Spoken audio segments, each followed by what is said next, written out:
Hey everyone, ready for another deep dive?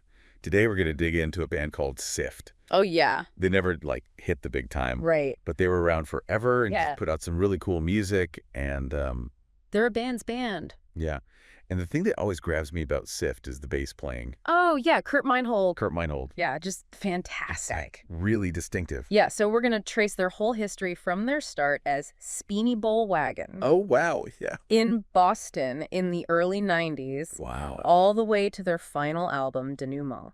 Okay, cool. And we've got some cool sources for this one. We've Yeah. got excerpts from a documentary about the band, and then also a really in-depth music review. Cool. So we're getting the inside view and the outside view. Exactly. Yeah. So Sip's story starts in the early 90s in Harvard Square, Okay. which, if you're not familiar, is like kind of the heart of Cambridge. Right, yeah. And it's right next to Berklee College of Music. So there's just a ton of music happening all the time. Right, a lot of energy in that area. Yeah. Yeah, and you can really hear that energy in those early Sift recordings. And it's interesting because you've got this mix of like punk rock and heavy metal and college rock all swirling around in that scene. And it all kind of comes together in Sift's sound. Yeah, and speaking of that heavy metal influence, you can really hear that in Kurt Meinhold's bass playing. Oh, for sure. He's got that like driving aggressive style that really anchors their music. Totally, and it's no surprise he was a huge Slayer fan growing up. That makes sense.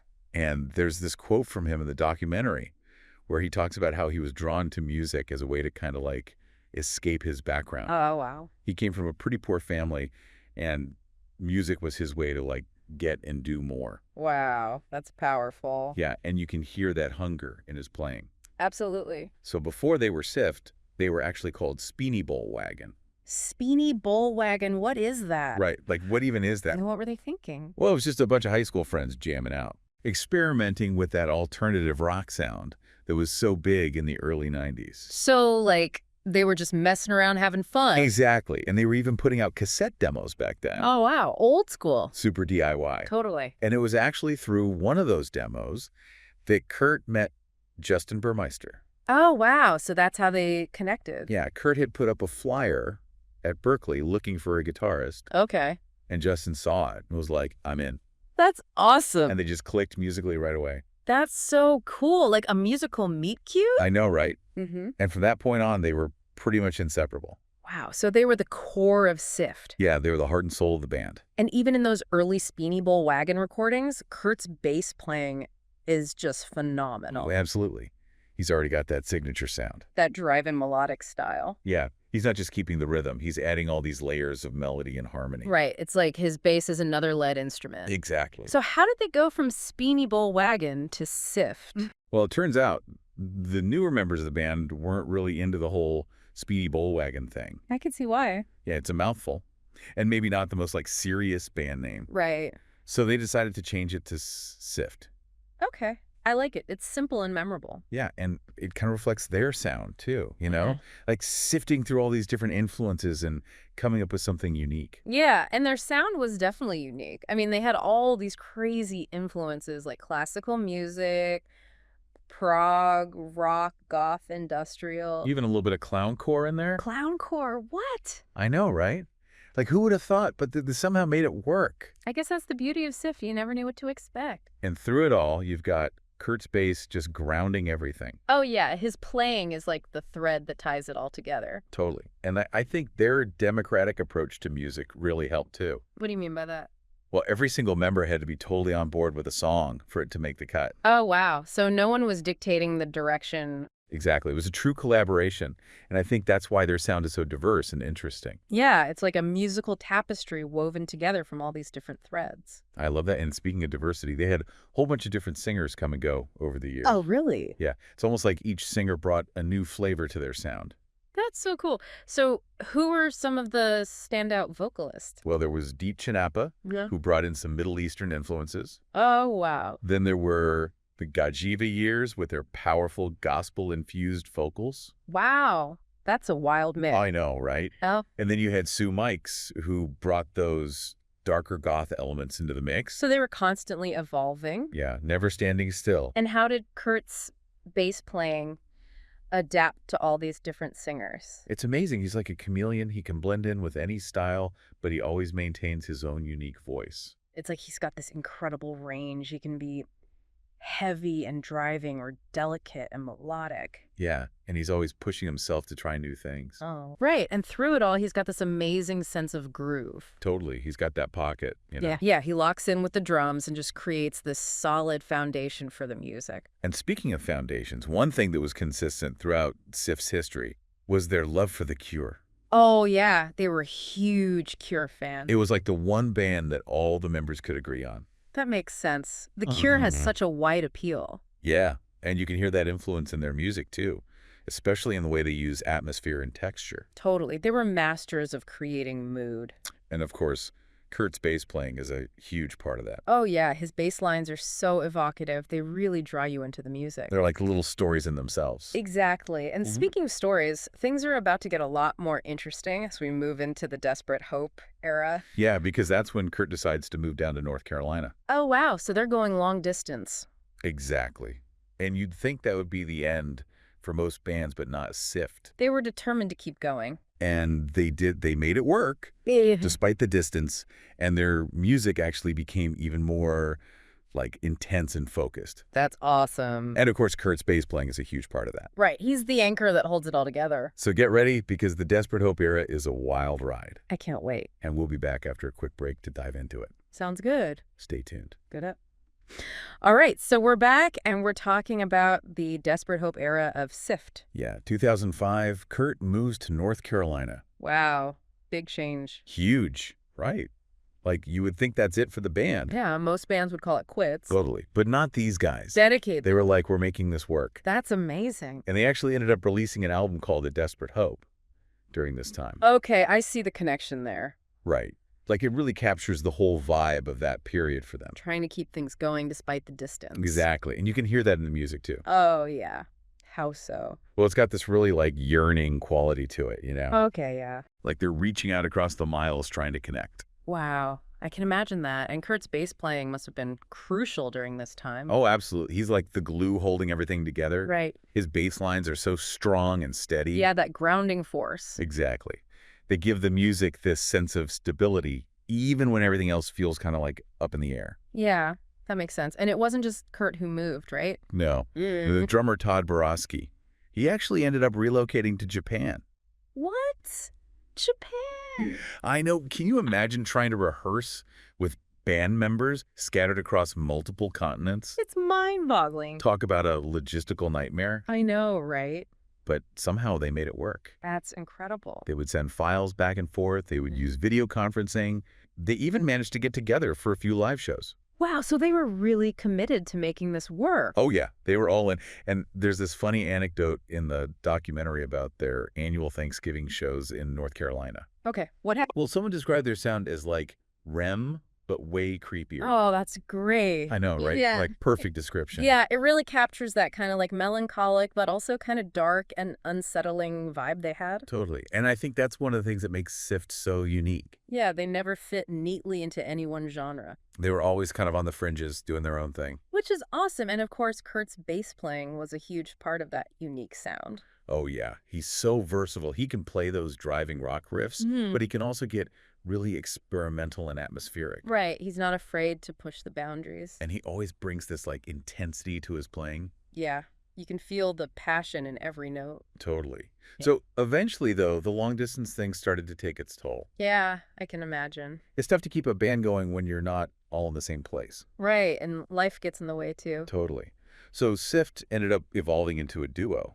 Just Kurt and Justin. Yeah. And they released an album called We Fear Wolves in 2017.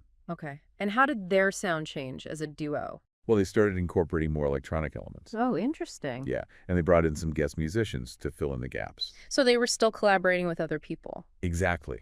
And it's during this period that Kurt's bass playing really starts to shine. Oh, how so? Well, he's experimenting with different tones and textures, you know. Okay. He's using effects pedals. He's getting really creative with his sound. So he's expanding his sonic palette. Totally. And it's so cool to hear him, like, pushing the boundaries of what a bass guitar can do. Yeah, he's not just playing root notes anymore. Right. He's creating these melodic counterpoints. He's adding layers of texture and harmony. So he's really stepping into his own as a musician. Absolutely. Yeah. And his songwriting partnership with Justin, takes on this whole new dynamic. How so? Well, they describe it as like a yin and yang kind of balance. Oh, interesting. Justin was the more technical guy, the meticulous perfectionist. Okay. And Kurt was the more instinctual player, the raw talent. So they complemented each other. Yeah, they brought out the best in each other. That's awesome. And there's this hilarious anecdote about Kurt's songwriting style in the music review. What is it? He describes it as less talented Motorhead. That's great.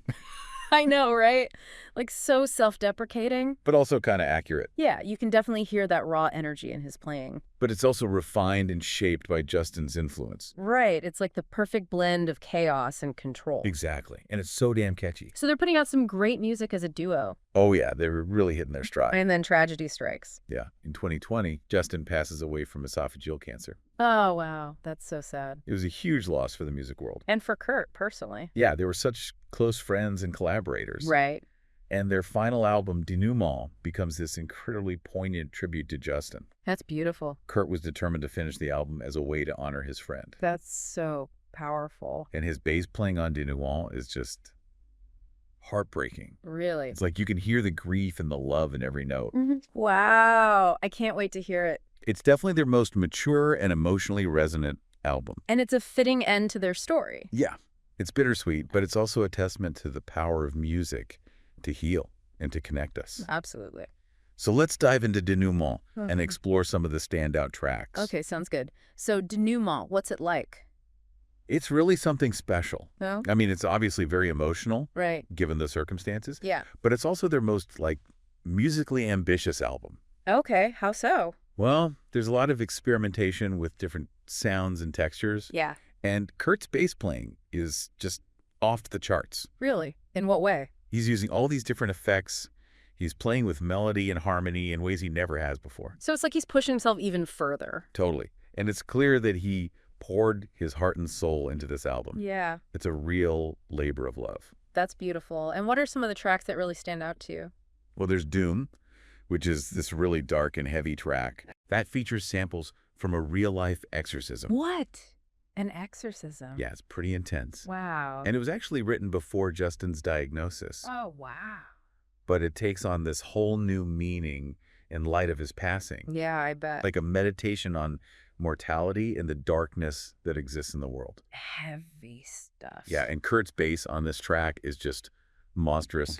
It's heavy and distorted, and it just rumbles through the song like an earthquake. So it's got that like doom metal vibe. Totally, and you can really hear those Saint Vitus and Sleep influences. Makes sense. But it's also got this haunting experimental edge that reminds me of some of their earlier stuff with those clowncore influences. Oh, wow. So they're bringing it all together. Yeah, it's like they've come full circle. That's awesome. And then there's Never Will, which is actually a reworking of an old Speedy Bull Wagon song. Oh, cool. So they're revisiting their roots. Exactly, and it's amazing to hear how far they've come. Yeah. Like the original version is this kind of scrappy punk rock song, but the new version is this epic, sprawling ballad. Wow, what a transformation. Yeah, and Kurt's bass playing on it is just so much more intricate and nuanced. So he's really showcasing his growth as a musician. Absolutely, and it's really moving to hear them reimagining this old song and giving it new life. Yeah, especially given the context. Yeah, for sure. And then there's Heartstrings, which is this gorgeous synth pop track. Okay. That features Elise Smith on vocals. Oh, cool. And it's just this beautiful shimmering soundscape. Nice. And Kurt's bass on it is so melodic and warm. Yeah, he's really got a knack for melody. Yeah, he's not just a rhythm player. He's a true musician. Totally. And I love the way he uses those Rickenbacker tones on this track. Oh, yeah, those Rickenbacker tones are just so iconic. Yeah, they instantly recognizable. Yeah, and they add this really nice warmth and depth to the song. Awesome. So yeah, Denouement is just an incredible album. Sounds like it. It's a fitting tribute to Justin, and it's a testament to Kurt's talent and dedication. And it's the end of an era. Yeah. In a way, it's sad to think that Sift is no more. Right. But they left behind such an amazing body of work. Yeah, they really did. And their music will continue to inspire people for years to come. Absolutely. And Kurt's still making music. Oh, yeah. Yeah, he's got a new band called Fomans. Okay, cool. And is he playing bass in that band? Oh, you better believe it. Awesome. I'll have to check it out. You definitely should. So yeah, that's the story of Sift. Wow, what a journey. That's a wild ride, right? Yeah, they were a truly unique band. Totally. And I think their story is really inspiring. Oh, yeah. How so? Well, it shows that you don't have to achieve mainstream success to make a meaningful impact. Right. They were always true to themselves. Yeah. They followed their own path. And they made some incredible music along the way. Exactly. And they touched a lot of people's lives with their music. Yeah, that's what it's all about. So yeah, if you're looking for a band that's different, that's challenging, that's truly original, Oh, okay. check out Sift. I definitely will. And be sure to give Denouement a listen. Okay. It's a masterpiece, and that's our deep dive into the world of Sift. That was awesome. Thanks for sharing their story. My pleasure. I'm glad you enjoyed it. And thanks for listening, everyone. We'll catch you on the next deep dive. All right. See ya.